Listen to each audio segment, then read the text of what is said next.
What's good, people? It's about that time to randomly relate, reverse rant, no hate. So, I want to talk about a couple of things that I'm gone. First off, it's been a couple of weeks now, and just this past weekend for one. So, I don't care so much to do a breakdown. I just want to make some points and just say some things in regards to these fights. For one, Chris Eubanks Jr. versus Liam Smith. As we know, Roy Jones has been training Chris Eubanks Jr. Now, Liam Smith, he's a good fighter. Chris Eubanks Jr. is a good fighter. I'm not going to say just because what happened that he's not a good fighter. Do I think he's elite? No. Did I ever think he was elite? No. Is he strong? Yes. And basically, I saw him like when we were talking about Triple G choosing an opponent that, let's say, have a little name, but maybe not so much of a threat, that at that point, Triple G was looking like you could see he was slipping. And I said at this point, for him to, let's say if he called out a Chris Eubanks Jr., and I don't remember where the talks were coming from, but people was kind of making a conversation about those two, and I'm saying, nah, I think it'd be bad for Triple G at this point, because you could clearly see Triple G wasn't the same. Now, in reality, okay, nobody stays in their prime forever. So there's no need to say, oh, in his prime, he would have did this and this. Yeah, I believe in Triple G's prime that he would have punished Chris Eubanks Jr. Now, anyway, that's neither here nor there. The point is, him being good enough to beat an aging fighter that slowed down enough where he could get the win. That's how I saw that. Now, as far as Chris Eubanks Jr. being on an elite level, I never saw him on the same level as a Charlos, or Canelo, or anybody like that. David Benavidez, I never saw him on that level. I saw him as being good enough to be in there and maybe not so much get knocked out, but just get dominated when it comes to elite level guys. I don't need to compare him to his dad. His dad has nothing to do with it. They're two separate individuals. What I saw happen was real simple. Now, he looked, he was able to imitate the old Roy Jones. The old Roy Jones that might throw a quick one punch, maybe a quick 1-2. Nothing like a prime Roy Jones, nothing even close to it. Okay, the footwork's not there, the hand speed is not there. He doesn't have the pop that Roy had on his shots, and he just doesn't have Roy's IQ, movement, nothing. He's nothing like Roy Jones. He was able to imitate, hand swinging and, and throw the quick pot shot and then get out the way with his hands down. Now, I've heard people say Roy Jones have taken his ability away, the best qualities about him, Chris Eubanks Jr. away. I don't think that's true. Okay, everybody's entitled to their opinion, but I don't think that has nothing to do with Roy Jones. If anything, I think Roy Jones has made him sharper. The problem, and let's remember something, way before Roy Jones came into the picture, Chris Eubanks Jr. was always a bit of a show-off. Dunking his hands down, and that had nothing to do with Roy. That was always there. I believe that he just doesn't use good judgment in the ring. Okay, and his dad was way better than he was. Why is nobody blaming his dad for his style, right? His dad said he doesn't listen. Well, trying to emulate Roy Jones when you don't have the tools that Roy Jones had, it's difficult, extremely difficult, okay? And with his awkwardness is like really next to impossible because he's never been that type of guy.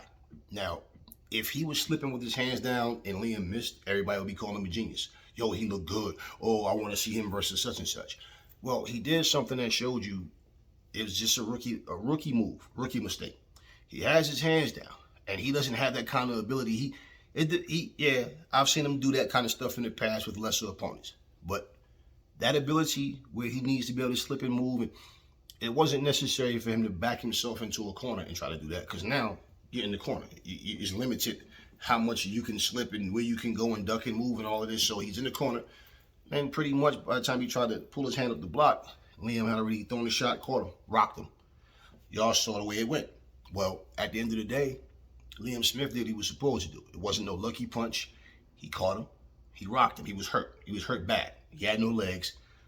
And basically, Roy Jones is the one who threw the towel in, from what I understand, because I didn't even pay attention to Roy throwing the towel in. I just saw the ref stop it. It was for the better. Now, he was out on his feet. He had no legs, and eventually Liam would have got him out of there, and he just took more punishment than necessary.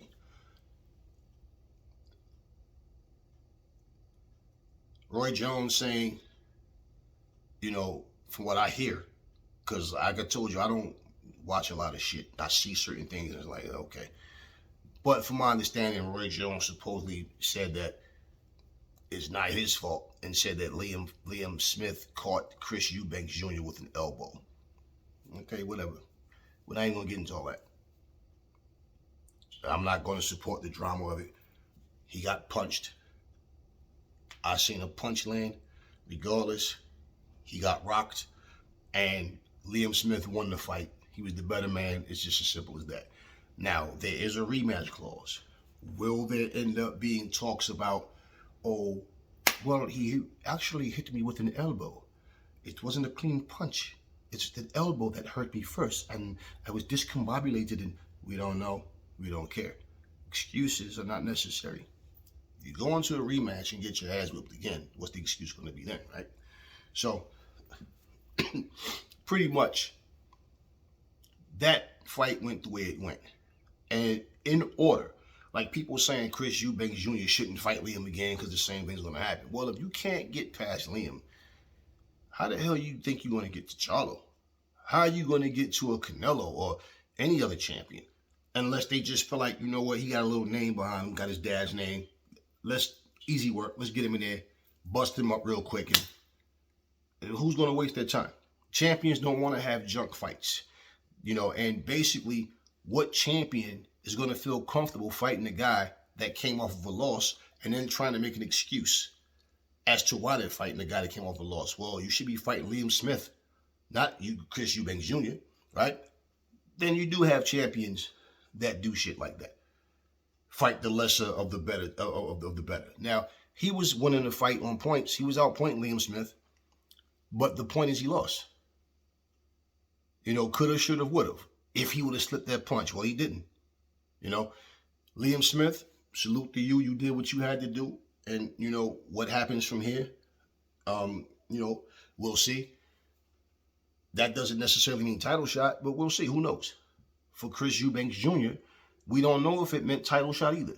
Nowadays, we constantly hear about this guy versus this guy, and this guy should fight this guy, and it said that this guy's going to fight this guy, and then it doesn't materialize. So, who knows? But pretty much, no, there was no robbery of an elbow, and there's no need for, as far as a fight breakdown, look, basically he tried to get too cute. It backfired. And Liam Smith did what he was supposed to do. End of story. As far as, and now because of this, you got people saying, I think Conor Ben would have beat him. And also, that might even be an excuse going into a rematch storyline. I was so focused on, not to make any excuses, but I was so focused on Conor Ben that getting in gear for Liam, I found myself, which is my own fault, but I found myself kind of wanting the fight with Ben. This is for legacy. This is, your dad and my dad have a history, and me, whatever. He might, who knows? But the classy thing and the right thing to do as a man is just, man, you know what? He won. He's the better man.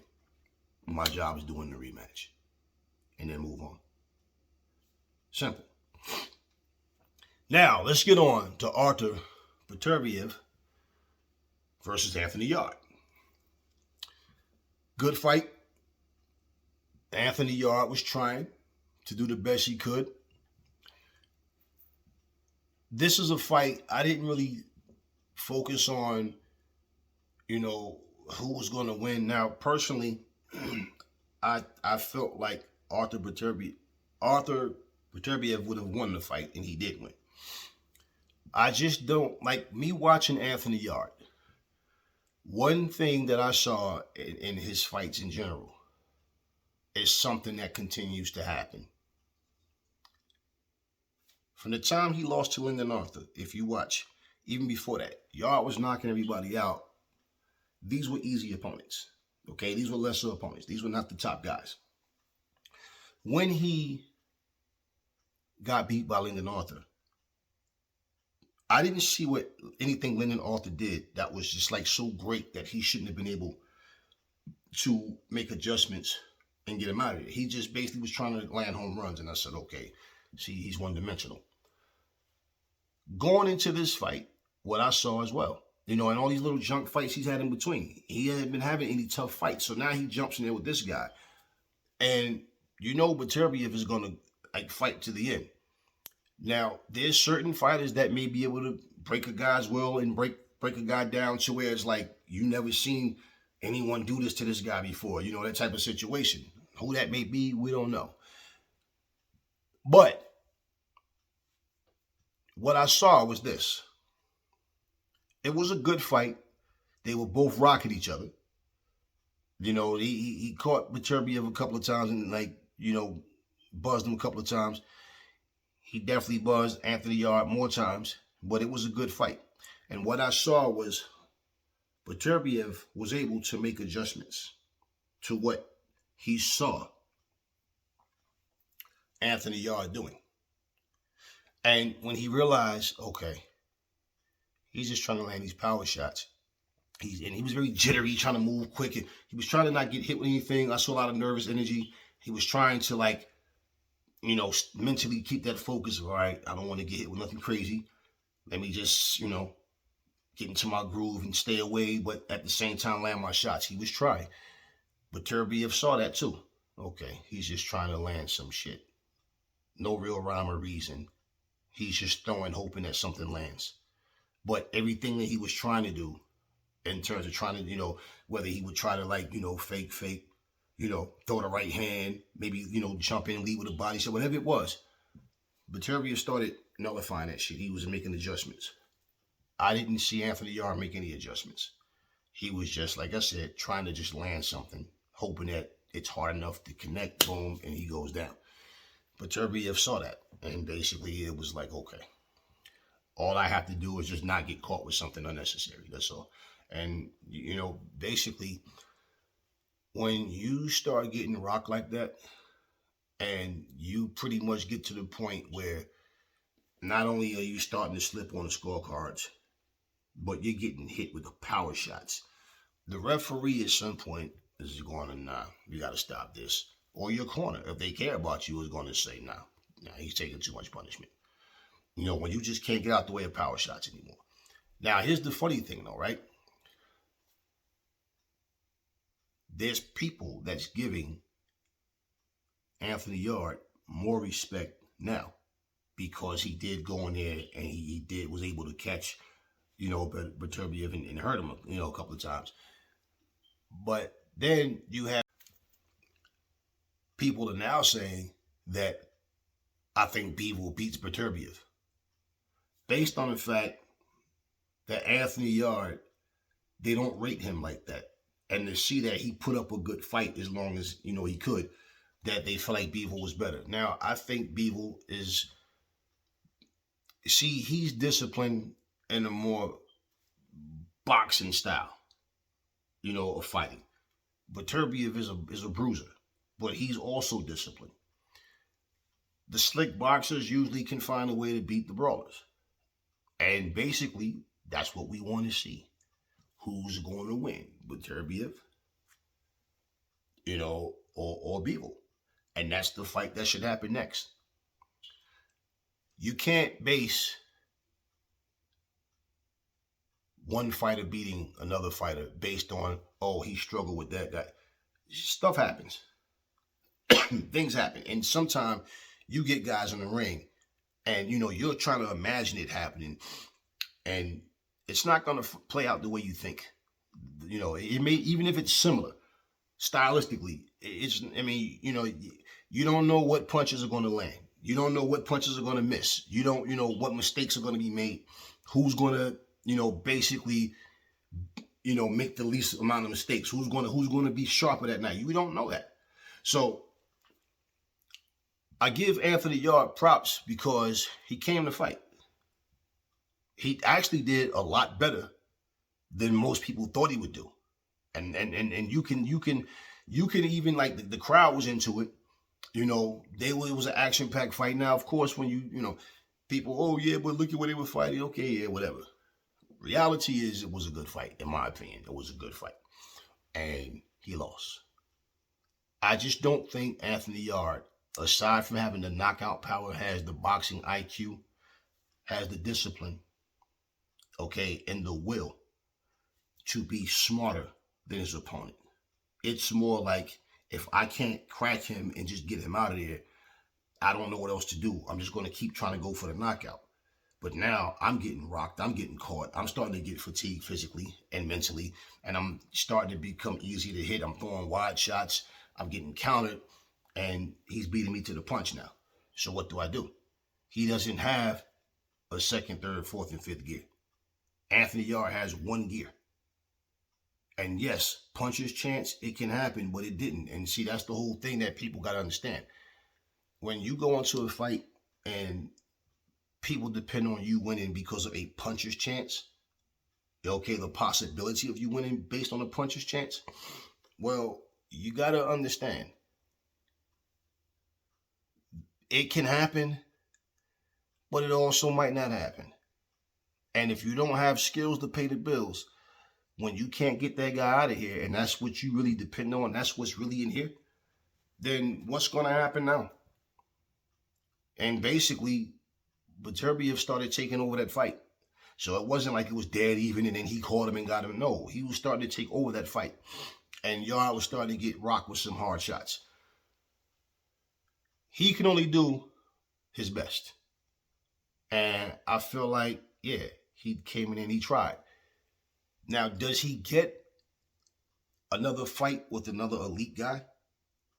It can help. Now, we don't know, but it can be good for him. It can be bad for him. Of course, if he wins, it can be good because then it's like, okay, you lost to Beterbiev, you beat this guy, but you're on the path back. And it can also be bad. Think about this. Let's say if he wins, but he takes a lot of punishment in the fight.